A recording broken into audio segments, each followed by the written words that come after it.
no matter if you're acting, if you're working with the costumes, working with the lights, everybody has a part in this, and everybody is working together for that same goal to make the show as great as it could possibly be. Lights, camera, Annie! The sun may come out tomorrow, but the curtain comes up November 21st for Kellenberg Memorial's fall drama production. Before it does, I'm sitting down with the stars of the show to talk about the hard knock work that has gone into bringing Annie center stage. Welcome to Flight of the Firebirds, a Kellenberg Memorial podcast. I'm Miss Morgan Dargenio, moderator of the Drama Club. I'm joined today by freshman Grace Power, who stars as Annie. Hi, thank you so much for having me. And thank you for being here, Grace. And senior James Florio, taking on the role of Oliver Warbucks. Hello, thank you for having me here. Thank you so much for being here. Now, James, I know you have quite the involvement here at Kellenberg outside of the Drama Club. What activities are you involved in here? So, yeah, I'm in various other clubs here at Kellenberg, a lot of them very musical. A lot of the ones I'm in is Firebird Swing, Ran By You. I am also in the Gregorian Consortium and XLT band, choirs that sing at all the masses and stuff like that. I'm also in the Phoenix Orchestra. I play the cello. And also just like I play the guitar for a lot of things too. So I'm very involved at Kellenberg musically. Well, it definitely sounds it, James. Thank you so much for that involvement. That's really fantastic to hear. How about you, Grace? I do a lot of similar clubs, a lot of them that are with James, and I'm in Greg's, I'm in Firebird Swing as well. I'm also a producer of the Communications Club, which is morning announcements. I do a lot of musical arts clubs and stuff like that. So what you're saying is, Grace, that you're no stranger to the performance world. Yes. That's amazing. Can you talk to me a little bit about when you started performing? How has that looked like for you? And maybe what your first show here at Kellenberg was? So I started performing when I was 9 years old. I was in my school's production of Annie. I played July. And then when I came here, I knew I wanted to be a member of the drama club. So I did the summer camp going into 7th grade, which I was in Newsies. And then I did the fall production, and it was 42nd Street. I was a tap dancer. And I've also been in Guys and Dolls and Seussical here as well. That's awesome, Grace. I love your performance background. It's very clear that you are really no stranger to that.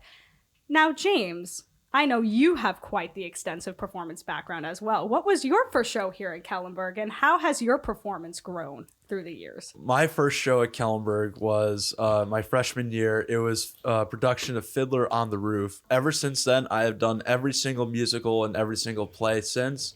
And leading up to this moment has just been a great journey. This is a question for both of you, but I'm going to actually start with you, James. Okay. Were you surprised when you heard that the musical was Annie? How did you react to it when you found out what we were doing?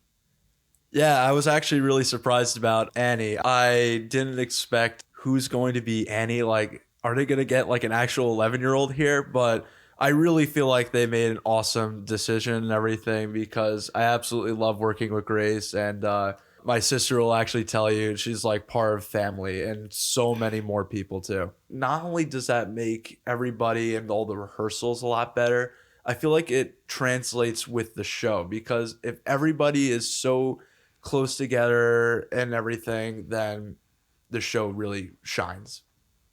Everyone's family on the stage and off the stage, and then it shows through in the performance. Yeah. Was Oliver Warbucks the role you had in mind for yourself? Was that the end goal, and did you wind up getting the role that you really wanted? So, yeah, I actually really wanted to get Warbucks. I was a little bit nervous. I wasn't sure if I was going to get the role or not. But yes, that was my ultimate end goal. I was like, I'll do this. I'll be fine with anything I get. And I'm very glad that I actually got this role. I'm just so happy because I feel like everything fits so well. I would see one of my friends in the cast. I'd be like, yeah, he definitely deserved that. Or she definitely deserved that one. I definitely had to say that for everybody. And I'm very happy that I got my end goal. That's great. And to end your senior show, your senior musical, on a real high note. That's really great, James. Grace, did you have the intent of auditioning for Annie and that being your end goal, or were there any other roles in mind that you had? Did you wind up with what you wanted ultimately? So I did really want Annie. When I picked my audition song with my voice teacher, she was like, all right, we want to do something that showcases our high belt. And it's called Let Me Entertain You. It's very Annie, like let me make you smile, you know. Any role I would love to play. Like there's no bad role in Annie. All the roles are so much fun to play. But like deep down and like my end goal was to get Annie. So I was so excited when I saw the cast list. That's really great. I'm really happy that both of you, James and Grace, got what you were truly going for. What connection do you have to the role of Annie now that you've really been pretty much living it and embodying it throughout this whole experience? How do you connect to her on a personal level now? She was a very like unique role to take on because like she starts off as a poor little girl who's angry and just sad, but she's always looking on the bright side. The sun will come out tomorrow, so bet your bottom dollar. Bet your bottom dollar, yeah. If I'm stuck in a day that's gray and lonely, the sun's gonna come out tomorrow, and I try and look on the bright side of things. That's great. So you've taken on that role and it's become part of you. That's really she really awesome has. to hear. Daddy Warbucks, Oliver Warbucks, somebody so well serious, kept together. You know, how has that role really how have you embodied that role through and through now? With Warbucks, I can really just be myself with this because deep down, I really want to have like a connection with everybody. And even though like Warbucks in the beginning, he's not exactly the nicest person and everything. He's really just like tough and mean. I could be a little bit tense, a little bit nervous, but with the whole community here and everything, they have my back, and that I am able to just enjoy what I do and have a blast out there. That's really great. Thank you, James, for that. I need to know, what is your favorite scene to perform, Grace? Honestly, one number I really love is You Won't Be an Orphan for Long. I think it's really sweet. Grace is comforting Annie when she's sad, and then by the end of the song, Annie's happy again, and she's like, oh my gosh, I'm going to meet my parents. I think it's a really nice number. James, what is your favorite song to sing or scene to perform in? My favorite song is, I think it's I Don't Need Anything But You. And my favorite scene, I'd say the final scene. You have like a lot of heartwarming moments. You have a lot of funny moments. That scene's so eventful. It's like so much like happens. Everything packed into like maybe less than 10 minutes. It's fantastic. I think it's just so funny because when you look at the script, you see scene 6 and you're like, oh my gosh. Scene 6 is crazy. There's just so much going on. There's so much, there's so many pages of script and song and this and that going into it. But I feel like that's truly a finale to look forward to because 100%. There is so much going on there. And you guys have just with you guys and Grace and FDR and the orphans and everybody else there. It's just really a fun scene. It was really fun for me to block it as well. Yeah. Is there a scene or a song that you are not part of, Grace, that you really enjoy watching? Easy Street. I love that number so much. It's so funny. Whether it's Dan and Amelia pairing or Ethan and Liv pairing, I just love that number. I always enjoy sitting backstage watching it because that's like my one break in the show. You're one of 2 breaks, right? Yeah, I have 2 breaks. You are Annie, so I think it's only appropriate that you are in it for quite a few scenes, right? Yeah. James, what numbers do you love to watch that you're not part of? I really do think Easy Street is another one of my favorites. I don't want to be like copying everything, but that's okay. You guys might have that in common. I absolutely love that. Like, there's one part in everything where Francis goes, "I'm coming, Mama." Oh, that's so funny. And it's a lot of funny moments, and is probably one of my favorites. It's very well performed, and it is very funny to watch as well. Thank you, James. So we know how popular Annie is amongst audiences. I mean, it is a true classic. Grace, what can the audience expect to see from the show? It's a really heartwarming story. Annie starts out in the orphanage, and she really wants her mom and dad to come back one day, and she really wants to have her own parents. And then she meets Oliver Warbucks, And he's like, all right, I'll help you find your parents. And spoiler, he ends up adopting Annie. He's like this tough guy who like you don't really expect that from, but it's really heartwarming. He meets Annie and she really kind of changes his heart, and it's really sweet. That's really great. Thank you for giving the storyline, Grace. How do you feel the rehearsals have been going in regards to Mr. Murphy falling ill? I know he's always in the back of all of our minds. Grace, I'll start with you there.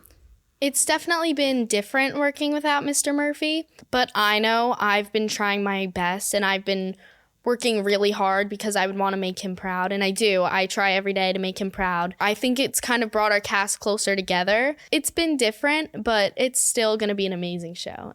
He is a major role model in the drama club, and I really hope that we make him proud with this one. And I hope that Mr. Murphy is listening to this, that I really hope that you're proud of us, and I hope you enjoy it. I'm sure that he is, James. Thank you so much for that. And I know that as I go into all of the rehearsals, I always have Mr. Murphy in the back of my mind, being on the director's side now and being wearing a different hat than I've been wearing. But everybody has really made the process so great from the beginning up to now. We're almost at the end of the road here, which is really amazing. One final topic to touch on. Grace, you know that there's a lot of collaboration in regards to what makes a show really great. We have our pit, we have our tech crew, we have the lights, we have the mics, our set. How do you think that all of the different people working together really makes this process truly great? Throughout the entire rehearsal process, everyone's working on everything separately. So the pit band has their rehearsals, like stage crew, they meet and they build the set. And then obviously we're in the auditorium. Once it all starts to slowly piece together and it's all on stage at the same time, like lights, set, all of it, it looks so great. And during the rehearsals and stuff, like when we finished the show for the first time, like it looked great, you know? But once all the pieces are there and it's everything, it's like the magic of theater, you know what I mean? It's really great to see it all come together. So I treat a lot of this as like puzzle pieces and everything. Mm-hmm. If you have one piece missing, then it really all does not come together. No matter like who does what, everybody is a part of the show. No matter if you're acting, if you're working with the costumes, working with the lights, everybody has a part in this, and everybody is working together for that same goal to make the show as great as it could possibly be. I totally agree with that, James. Thank you for that. And as we know, Drama Club lives today. Drama Club lives forever. Right? To our listeners, we invite you to join us in the Kellenberg Memorial Auditorium November 21st, 22nd, and 23rd for the show. Tickets are on sale now. I want to thank Grace, James, and everyone who has really dedicated so much time and love to this production. Break a leg, and remember, you're never fully dressed without a smile. I'm Miss Morgan Dargenio, and this is Flight of the Firebirds.